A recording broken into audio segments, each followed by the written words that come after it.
This channel does not promote any violent, harmful, or illegal activities. All content provided by this channel is meant for an educational purpose only.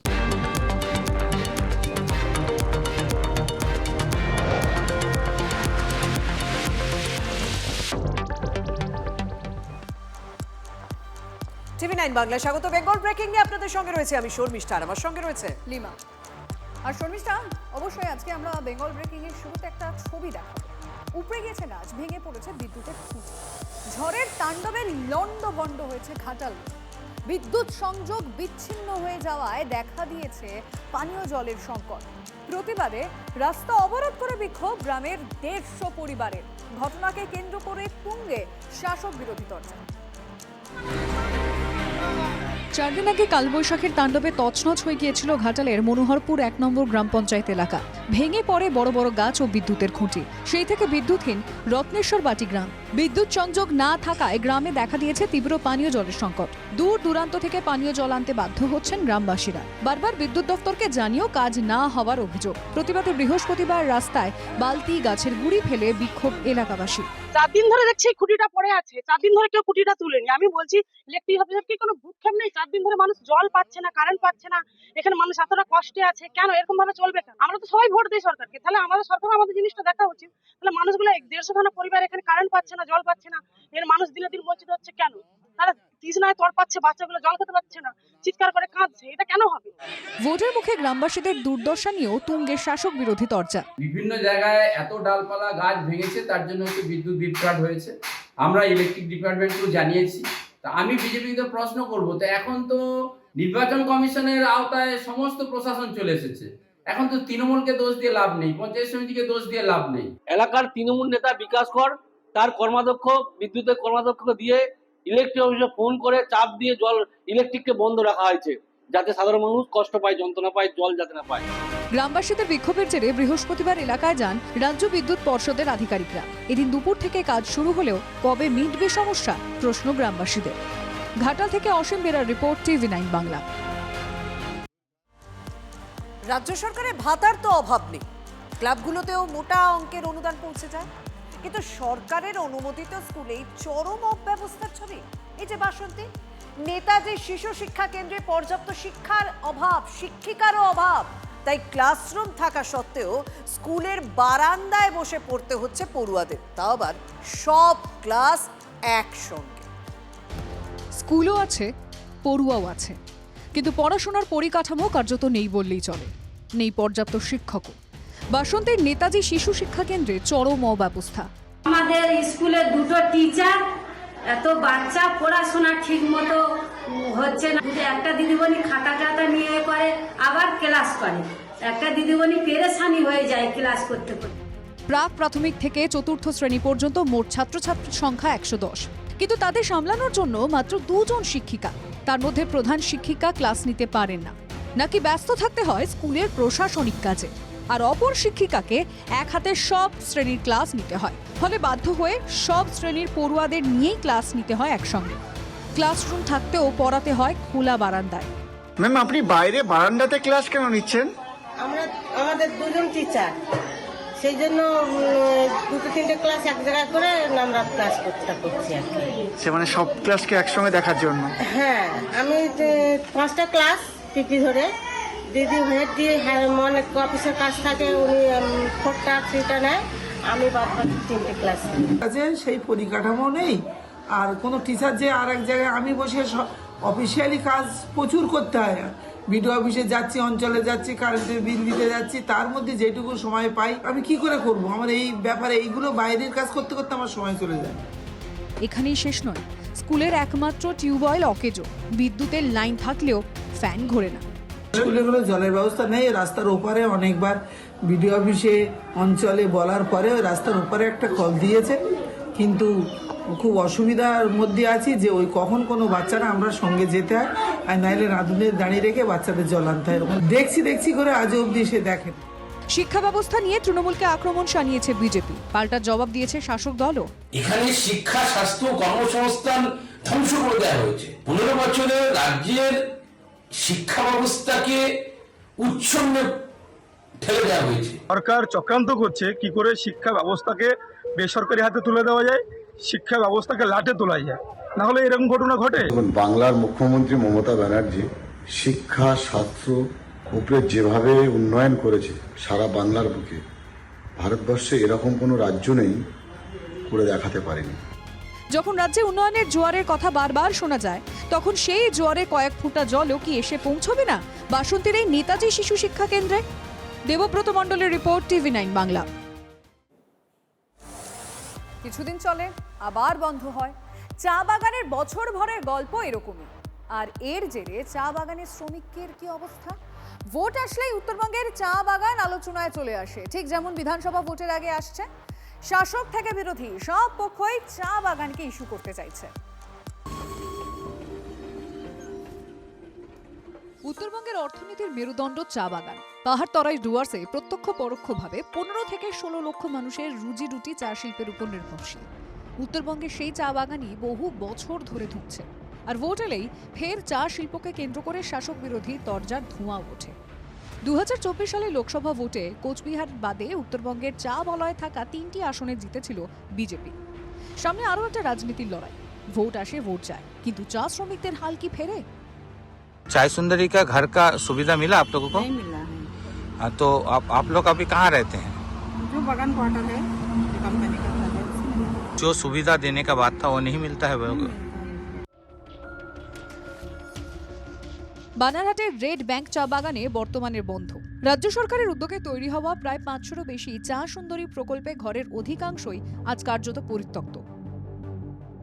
586টি ঘর তৈরি করা হয়েছে এই চা সুন্দরী প্রকল্পের আওতায়। প্রায় 90% ঘর মানুষবিহীন, অর্থাৎ কেউ থাকেন না এই ঘরগুলিতে। শ্রমিকদের অভিযোগ স্পষ্ট, ঘর ছোট, পর্যাপ্ত জায়গা নেই, নেই বিদ্যুৎ সংযোগ, নেই পানীয় জলের ব্যবস্থা। ফলে হাতে চাবি থাকলেও সেখানে বসবাস করতে রাজি নন অনেকেই।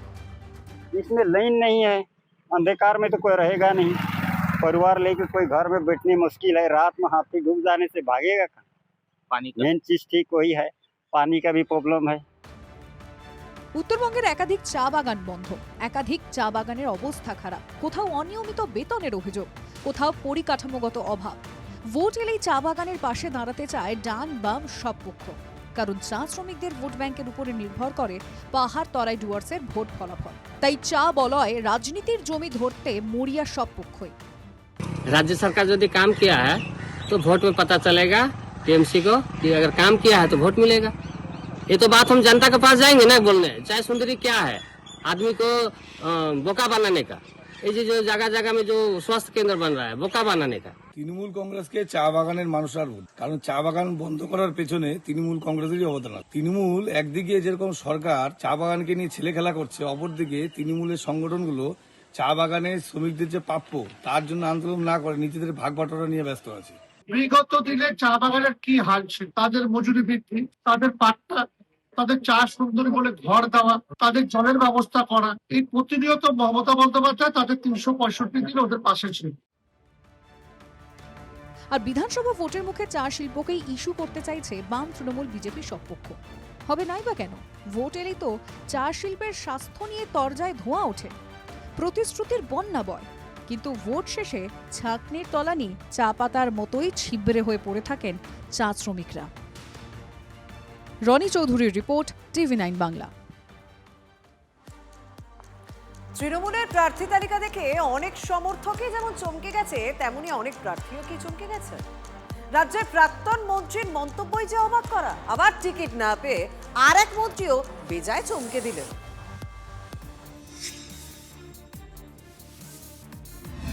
এই 15 তালিকায় পশ্চিম মেদিনীপুরের ডেবরা। গতবারের বিধায়ক প্রাক্তন IPS হুমায়ুন কবিরকে তালিকায় না দেখে অনেকে চমকে গিয়েছিলেন। তবে ডেবরায় তিনি তৃণমূল প্রার্থী হচ্ছেন এটা জেনে তার থেকেও বোধহয় বেশি চমকে গিয়েছিলেন রাজীব বন্দ্যোপাধ্যায়। ডেবরায় পৌঁছে নিজে মুখেই সে কথা বললেন তৃণমূল প্রার্থী। দল আমাকে আপনাদের এখানে দায়িত্ব দিয়েছে, হয়তো দল এর আগে আরেক জায়গার নাম বলেছিল, কিন্তু যাই হোক পরবর্তীকালে হয়তো যে কোনো কারণে হোক সেটা একটা পরিবর্তন হয়ে গেছে। আমাকে হয়তো ডেবরায় আসার কথা ছিল না, আমাকে দল অন্য জায়গায় বলেছিল। প্রতিপক্ষ বিজেপি ও বাম শিবির ভূমিপুত্রদের ভোটের ময়দানে নামিয়েছে। পাশাপাশি আছে তৃণমূলের বেজায় কোন্দল। এক টেবিলে এখনো সব গোষ্ঠীকে আনার চেষ্টা চলছে। প্রার্থী রাজীব ডেবরায় পা দিতেই তাকে এক গোষ্ঠী প্রচারে নামিয়ে দিল, অন্য গোষ্ঠীরা সে খবর জানতেই পারেনি। এসব দেখে ক্রমাগত খোঁচা দিয়ে চলেছে বিজেপি। তাদের সঙ্গে কথা বলে আমি একসঙ্গে নিয়ে বসছি। মানে এই গোষ্ঠী কোন্দলে কি প্রভাব পড়বে? না, কোনো পড়বে না। আমাদের কেউ কোনো রকম তৃণমূলের বিরুদ্ধে ভোট করবে না। আমি সবাইকে নিয়ে একসাথে বসবো, সেটাই আজকে কথা হলো আমার সঙ্গে। এখানে এত গন্ডগোলের জন্য আনতে হয়েছে, অর্থাৎ গোষ্ঠী কোন্দলের জন্য। আমরা তো দেখেছি উনাকে ডেবরা ফ্লাইওভার তলায় এক গোষ্ঠী সংবর্ধনা দিচ্ছে, আরেক গোষ্ঠী বালিচকে গিয়ে হল মিটিং করছে। 2021 বিধানসভায় ডেবরা থেকে তৃণমূল জিতেছিল 11,226 ভোটে, কিন্তু 24-এর লোকসভায় সেই ব্যবধান অনেকটাই কমিয়ে এনেছে বিজেপি। তৃণমূলের লিড 5,366 ভোটের। ডেবরায় যখন কোন্দলের কাঁটা ফুটছে, তখন বাঁকুড়ার রানীবাঁধ বিধানসভায় কোন্দল কাঁটা উপড়ে ফেলার চেষ্টায় রাজ্যের মন্ত্রী জ্যোৎস্না মান্ডি। তিনি বাদ যাওয়া 74 বিধায়কের তালিকায়। তার নাম বাদ যেতেই মন্ত্রীর বাড়ির সামনে নাকি একদল তৃণমূল কর্মী উৎসব করে এসেছেন। সবাই ধরেই নিয়েছিলেন টিকিট না পেয়ে জ্যোৎস্না ফোঁস করবেন, কিন্তু হলো উল্টো। নতুন প্রার্থীর হাত ধরে হাঁটলেন প্রচারে, পাশে থাকার পূর্ণ আশ্বাস। ক্যান্ডিডেট ডিক্লেয়ার হওয়ার পর খাতড়া ব্লকে আমাদেরই দলের কিছু কর্মী আমার বাড়ির সামনে বম ফাটানো, বিশেষ করে বিভিন্ন রকম অঙ্গভঙ্গি করা, কোলকুলি দিয়ে হাততালি বাজানো, এটা কাম্য না। এটা আমরা দল একসাথে করি, দল যাকে খুশি সিলেক্ট করতে পারে। ধনুষী একজন উচ্চ শিক্ষিত মানুষ আছে, আমরা দুজন মিলে বিজেপির বিরুদ্ধে রুখে দাঁড়াবো। বিগত যিনি বিধায়ক ছিলেন তিনি এসেছিলেন এবং সৌজন্যমূলক যে সাক্ষাৎকার হয়েছে, আমি এটার জন্য অবশ্যই ধন্যবাদ জানাবো। বাতিল 74-এর খাতায় নাম লিখিয়ে অনেকেই ফোঁস করেছেন। শুরুটা করেছিলেন রাজগঞ্জের 4 বারের বিধায়ক খগেশ্বর রায়। সব পদ থেকে ইস্তফার কথাও বলেছিলেন, কিন্তু নেত্রীর ফোন পেতেই রাগ গলে জল। নরমে গরমে বঙ্গের ভোট রঙ্গ কিন্তু জমজমাট। Bureau report, TV9 Bangla. টানা 3 বারের বিধায়ক, কিন্তু তবুও তার উপর আস্থা নেই স্থানীয় নেতাদের। উল্টো প্রার্থীর বিরুদ্ধে অত্যাচারের অভিযোগ। গোষ্ঠী কোন্দলের অন্য মাত্রায় পৌঁছে গেছে মীনাখা। ঈদের পর থাকতে পারে বড় চমক। ততক্ষণ সে ক্ষমা না চাইবে, পায়ে না ধরবে, ততক্ষণ উষা রানী মণ্ডলকে আমরা মানি না, আমরা মানি না, আমরা মানি না। বিজেপির সাথে যাতে আঘাত করে তার সাথে আমার কোনো সম্পর্ক নেই, আজ সাথে আমার কোনো সম্পর্ক নেই। 24 লোকসভা ভোটের আগে বসিরহাটে প্রচার সভা থেকে মীনাখার বিধায়ককে কার্যত তুলোধনা করেছিলেন মুখ্যমন্ত্রী মমতা বন্দ্যোপাধ্যায়। কিন্তু 26-এর প্রার্থী তালিকায় দেখা গেল উষা রানীতেই আস্থার জোড়া ফুলের। প্রার্থীর নাম ঘোষণার পর থেকেই মীনাখা কার্যত যুদ্ধক্ষেত্র, তৃণমূল বনাম তৃণমূল।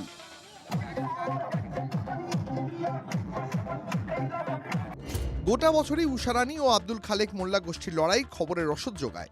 এবার অভিযোগ, প্রার্থীর পদ ফিরে পেতেই উষা রানী গোষ্ঠী খালেক গোষ্ঠীর দিকে আক্রমণ চালাচ্ছে। মঙ্গলবার রাত থেকে শুরু হয়েছে বোমাবাজি, একাধিক তৃণমূল কর্মী আক্রান্ত, ভর্তি হাসপাতালে।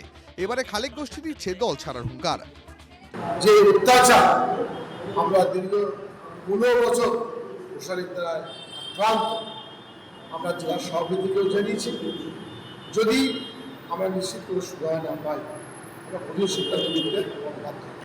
আমাদের পঞ্চায়েত মেম্বারদের মারছে, আমাদের চারজন BLA2 যারা লোকালে বসে কাজ করে তাদেরকে মারছে। তো এর বিচার সুরা চাই, সুরা কি হয় আমরা দেখিনি, কিন্তু সময় নিয়েছি, সব দেখতে পাবেন। দুদিন পর কি মীনাখায় সত্যিই কোনো নাটক অপেক্ষা করে রয়েছে? খালেক সহ অন্য উষারানী বিরোধী গোষ্ঠী যদি দল ছাড়ে, তাহলে লাভের গুড় খেতে পারে বিরোধীরা। সেক্ষেত্রে চাপ বাড়বে তৃণমূলের। স্বাভাবিক, কাউকে 15 বছর ধরে তোলাবাজি কাটমানিকর বিধায়ককে যদি প্রার্থী করে, এটাই স্বাভাবিক। কিন্তু তৃণমূল কংগ্রেসের পতন অনিবার্য, এটা কালের দেওয়ালে লিখন তৈরি হয়ে গেছে।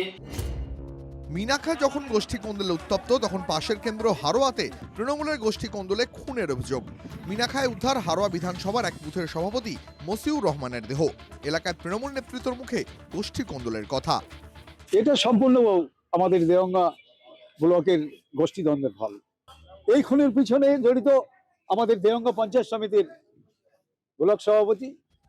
অভিযোগের তীর দেগঙ্গা 2 নম্বর ব্লক তৃণমূল সভাপতি সুব্রত বসু ওরফে কৃষ্ণর বিরুদ্ধে। আমরা তার সঙ্গে যোগাযোগের চেষ্টাও করেছিলাম, কিন্তু তিনি কিছু বলতে নারাজ। বসিরহাট থেকে নূর আলমের রিপোর্ট, TV9 বাংলা। বিবেচনাধীন ভোটারদের প্রথম তালিকা কবে? অতিরিক্ত তালিকা প্রকাশ নিয়ে চূড়ান্ত টানাপোড়েন। আমাদের প্রতিনিধির সঙ্গে কথা বলবো, শ্রাবন্তী সাহা রয়েছেন। Srabanti, back to back meeting হচ্ছে, শেষ কি খবর পাচ্ছ? লিমা, দিনভর মিটিং এবং এখন চূড়ান্ত অনিশ্চয়তা তৈরি হয়েছে। যে সাপ্লিমেন্টারি তালিকা শুক্রবার অথবা শনিবারের মধ্যে বের হওয়ার কথা ছিল, সেই তালিকা ঘিরেই আপাতত অনিশ্চয়তা। সকালবেলা প্রধান বিচারপতি তিনি ডিজি এবং এইচএস কে ডেকে পাঠান। তাদেরকে জানানো হয় যে জুডিশিয়াল অফিসার যারা এই সাপ্লিমেন্টারি তালিকার জন্য কাজ করেছেন তারা আতঙ্কিত। তাদের বক্তব্য, এই সাপ্লিমেন্টারি তালিকা প্রকাশ হলে তাদেরকেও একটা কোথাও গিয়ে নিরাপত্তা দিতে হবে, আর সেক্ষেত্রে প্রচুর ফোর্সের প্রয়োজন রয়েছে। একই সঙ্গে সাপ্লিমেন্টারি তালিকা যদি শুক্রবার বেরোয় বা শনিবার বেরোয়, সেদিনকে ঈদের সম্ভাবনা থাকছে। ফলে এত লক্ষ মানুষ, এখনো পর্যন্ত জানা যাচ্ছে যে প্রায় 24 লক্ষ মানুষের নিষ্পত্তি হয়েছে ভোটারের, যার মধ্যে 10% যদি বাদ যায় সেক্ষেত্রে 9 লাখের উপরে মানুষের নাম বাদ চলেছে। সেক্ষেত্রে গোটা রাজ্যের আইন শৃঙ্খলার পরিস্থিতি কি হবে এই উৎসবের দিনে, সেটা নিয়ে তারা আতঙ্ক প্রকাশ করেছেন। ডিজির সঙ্গে ফের বৈঠক হয়। বিকেলবেলা প্রধান বিচারপতি সকলকে ডেকে পাঠান, সিও যান, বিশেষ পর্যবেক্ষক যান। সেখানে দফায় দফায় বৈঠকের পরে এই মুহূর্তে ফের ডিজি এবং এইচএস তারা এসে পৌঁছেছেন কমিশনে সিওর সঙ্গে বৈঠক করছেন। যেহেতু ইতিমধ্যেই বিভিন্ন রাজনৈতিক দলের সমালোচনার মুখে কমিশন, তাই এই সপ্তাহে যদি সাপ্লিমেন্টারি লিস্ট না বেরোয় তাহলে এটা নিয়ে একটা ঘোর বিতর্ক তৈরি হবে। আপাতত এই বৈঠকের পরে স্পষ্ট হবে আদতে এই সপ্তাহে সাপ্লিমেন্টারি তালিকা প্রকাশ হচ্ছে কিনা। লিমা, ধন্যবাদ শ্রাবন্তী। 26শে বিধানসভা নির্বাচনের আগে লিমা, যদি কোনো বিধানসভায় সব থেকে রাজনীতির হাওয়া গরম হয় তাহলে কোন জায়গাটা? অবশ্যই ভবানীপুর। একদম সেইখানে শুভেন্দু অধিকারী মমতা বন্দ্যোপাধ্যায়ের বিরুদ্ধে প্রচারে রীতিমতো ঝাঁপিয়ে পড়লেন। পাল্টা বাড়ি বাড়ি প্রচারে জোর দিচ্ছে তৃণমূল কংগ্রেসও। কোনো বিশেষ রণকৌশল কি রয়েছে দেখুন।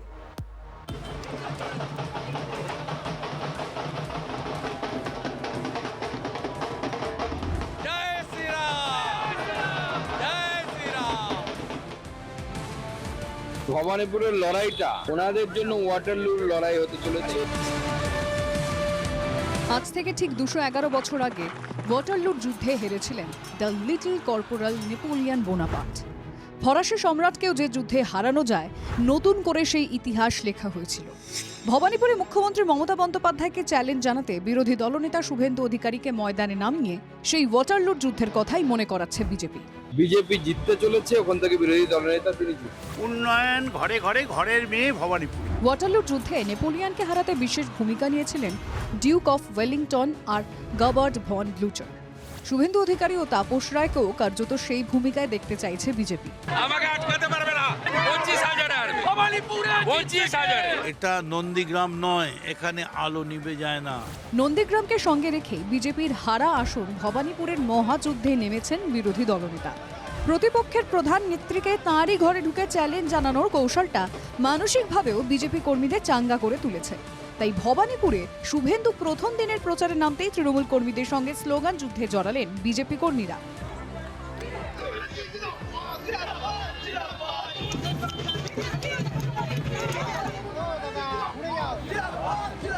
এমনকি প্রচারে বাধাদানের অভিযোগে ভবানীপুর থানাতেও অভিযোগ জানিয়েছেন শুভেন্দু। পুলিশকে মিসইউজ করবেন না, বলে গেলাম আমি। অন রেকর্ড আছে, আর একটা চমকানি হবে না, বলে এখানে এসে বসবো। গড় রক্ষায় তৎপরতা বেড়েছে তৃণমূল শিবিরেও। এদিনই সুব্রত বক্সির ডাকে ভবানীপুর বিধানসভার 8টি ওয়ার্ডের কাউন্সিলররা বৈঠক করেন। ছিলেন ফিরহাদ হাকিম। ধারাবাহিক কর্মী সভা থেকে বহুতলে ডোর টু ডোর প্রচারে ঝাঁপিয়ে পড়ার নির্দেশ দেওয়া হয়েছে সবাইকে। মানুষ শেষ কথা বলবে, সবার উপরে মানুষ সত্য, তাহার উপরে নাই। নিশ্চয় পশ্চিমবঙ্গে তিনি মুখ্যমন্ত্রী, কিন্তু হারের রেকর্ড তার কোথাও কম নেই। ভবানীপুর বিধানসভায় বাঙালি হিন্দু ভোটার 42%, অবাঙালি হিন্দু ভোট প্রায় 34%, 20%-এর কিছু বেশি মুসলিম জনসংখ্যাও আছে এই কেন্দ্রে। যেহেতু এসআইআর হয়েছে, এরপর গত বিধানসভা লোকসভা বা পুরো ভোটে এগিয়ে পিছিয়ে থাকার পরিসংখ্যান এখানে কতটা খাটবে সেটা বলা মুশকিল। তবে 2 লক্ষের কিছু বেশি জনসংখ্যা ভবানীপুরে 3 বার প্রতিদ্বন্দ্বিতা করে মমতা বন্দ্যোপাধ্যায়। যথাক্রমে 77%, 47% আর 71% ভোট পেয়ে জিতেছেন। এর মধ্যে 211 এবং 2021-এ উপনির্বাচনে 70%-এর বেশি ভোট পেয়ে জয়ী হন Mamata Bandyopadhyay. I will win from Bhawanipur, even there is a one vote. সামরিক বিশেষজ্ঞদের মতে আসল ওয়াটারলু ছিল আ ক্লোজিং থিং। কলকাতার ওয়াটারলু স্ট্রিট থেকে মেরে কেটে 3 কিলোমিটার দূরে ভবানীপুর। এবারের লড়াইটা কতটা ক্লোজ তা বিলক্ষণ বোঝে যুযুধান দুপক্ষই। Bureau report, TV9 Bangla. তৃণমূলে এখন বাসি, আইএসএফে গিয়ে তাজা। ভোটের আগে আরাবুলের নতুন সংসার আইএসএফ। ফুরফুরা শরীফের মাটি ছুঁয়ে আইএসএফে যোগ দিলেন আরাবুল ইসলাম। আর যেদিন আরাবুল আইএসএফে যোগ দিলেন তার আগেই উত্তপ্ত হয়ে উঠল ভাঙড়। ভাঙড় মানেই ভয়, প্রাণের ভয়। ভাঙড়ের রাজনীতির সিলেবাসে গুলি, বোমা, লাঠালাঠি, কাটাকাটি। ভাঙড় মানেই রক্তারক্তির রাজনীতি। ব্যতিক্রম হলো না বুধবারও। ভাঙড়ের চালতাবেরিয়ায় বোমা বিস্ফোরণ, বোমা বাঁধার সময় বিস্ফোরণের অভিযোগ। আইএসএফ এর অভিযোগ, তৃণমূলের নেতা ওহিদুল মোল্লার নেতৃত্বে বোমা বাঁধার কাজ চলছিল, যাকে কেন্দ্র করে তৃণমূল আইএসএফ সংঘর্ষ বেঁধে যায়। সরকার সাহেব ভাঙড়ে দায়িত্ব পাওয়ার পর থেকেই হিংসা খুন বেড়েছে। বোম তৈরি হচ্ছিল, যে বোমে গণতন্ত্রকে বিপন্ন করা হতো, যেই বোমে আইএসএফ এর মানুষদেরকে ক্ষতি করতো, যেই বোমে সাধারণ মানুষকে, যারা তৃণমূলের বিরুদ্ধে, শওকত মোল্লার বিরুদ্ধে, তাদেরকে ক্ষতি করার চেষ্টা হচ্ছে। ওরা নিজেরা পরিকল্পনা করে এই ঘটনাগুলো ঘটাচ্ছে আর তৃণমূল কংগ্রেসের নাম করছে। ভাঙড় যখন ফুটছে তখন নিঃশব্দে বদলে গেল সমীকরণও। আইএসএফ এ যোগ দিলেন তৃণমূলের প্রাক্তন বিধায়ক আরাবুল ইসলাম। ফুরফুরায় গিয়ে আইএসএফ এ যোগ দিলেন ভাঙড়ের তথাকথিত তাজা নেতা। শুধু তাই নয়, এককালের তুমুল বিরোধী নওশাদ সিদ্দিকীকে ভরিয়ে দিলেন প্রশংসায়। নওশাদ ভাই যে ধরনের মানুষ, অত্যন্ত দায়িত্বশীল ব্যক্তি, অত্যন্ত ঠান্ডা মাথার মানুষ। তৃণমূলে থাকাকালীন শেষ কয়েক বছরে যার কারণে আরাবুল কোণঠাসা হয়ে পড়েন, সেই শওকত মোল্লাকে তুলোধনা করলেন সদ্য প্রাক্তন তৃণমূল নেতা। শওকত মোল্লা বলেছিল 5 জন কেন 10 জন খুন হলেও কিছু যায় আসে না। সে অলরেডি শুরু করেছে, প্রচণ্ড অশান্তি করার চেষ্টা করবে, যেহেতু ও এই ঘটনাটা ঘটানোর জন্যে, এলাকা উত্তপ্ত করার জন্যে, আইএসএফ এর কর্মীদের কেস দেওয়ার জন্যে এটা ওর পরিকল্পনা। যে আরাবুল ইসলামের অত্যাচারে ভাঙড়ের মানুষ, যারা তৃণমূল কংগ্রেস দলটা ছেড়েছিল, আজকে সেই আরাবুল ইসলাম আইএসএফ। যে নওশাদ সিদ্দিকী, আব্বাস সিদ্দিকী 21 সালের আগে থেকে আজ পর্যন্ত যে ধরনের মন্তব্য করেছে আরাবুল সম্পর্কে, আজকে সেই দলে আরাবুল নাম লেখালো। ভাঙড়ে জোড়াফুলের সাম্রাজ্য গড়ার অন্যতম কারিগর ছিলেন আরাবুল। 21-এ ভাঙড়ে তৃণমূল প্রার্থী হারের পেছনে সেই আরাবুলের দিকে আঙুল উঠেছিল। বিরোধী নয়, আরাবুলের এলাকায় ধীরে ধীরে তার দলের নেতারাই থাবা বসাতে থাকেন। এখন যে নওশাদের বিরুদ্ধে এতদিন গলা চড়িয়েছেন, সেই নওশাদের দলের পতাকাই হাতে ধরলেন আরাবুল ইসলাম। সত্যজিৎ মণ্ডল ও সনৎ মাঝির রিপোর্ট, TV9 বাংলা। ভোট ঘোষণা হয়েছে, প্রার্থী তালিকাও বেরিয়ে পড়েছে, প্রচারও শুরু হয়ে গেছে, কিন্তু 21-এর মতো 26-এর দল বদলে বাজার সেভাবে জমেনি। দল বদল যেন এখন সব বিরোধীর কাছে শাসককে খোঁচা দেওয়ার শব্দ। এটা আমাদের লিস্ট। আমরা হাফ হাফ করে কাকের তীর্থের কাকের মতো বসে থাকি না, যে যারা সিট পেল না তাদের কখন টিকিট দেবো, তাই আধা আধি করি না। আমরা যা করি পূর্ণাঙ্গ রূপে করি।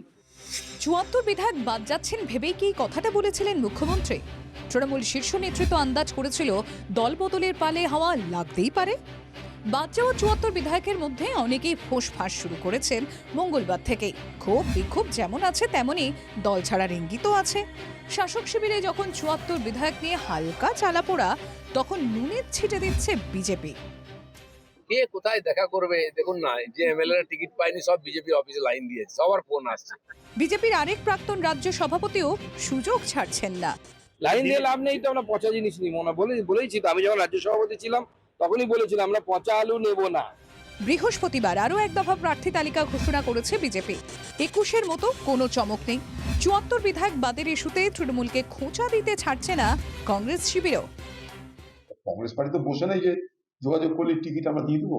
পার্টিতে একটা সিস্টেম আছে, পার্টি করতে হবে, জানতে হবে, বুঝতে হবে, তারপর আলাদা কথা। কিন্তু তৃণমূল টিকিট দিল না, তার জন্য কংগ্রেসের টিকিট রেডি, এটা তো ভাবার কোনো কারণ নেই না। কংগ্রেস এখনো অত দুর্বল হয়ে যায়নি। সবাই কেন এমন খোঁচা দিচ্ছে? শাসকের 74 বিধায়ক বাদ গেলেও তাদের কেউ কি গুরুত্ব দিচ্ছেন না? বিজেপি এইসব মিথ্যে কথার জাল বুনতে মহা ওস্তাদ। বিজেপিতে আমাদের নেতা নেত্রীরা কেউ যাচ্ছে বলে আমাদের কাছে খবর নেই। তাই কথার লড়াইয়ে দল বদলের পালে হাওয়া লাগলেও বাস্তবে সব দলই বলছে no entry. Bureau report, TV9 Bangla.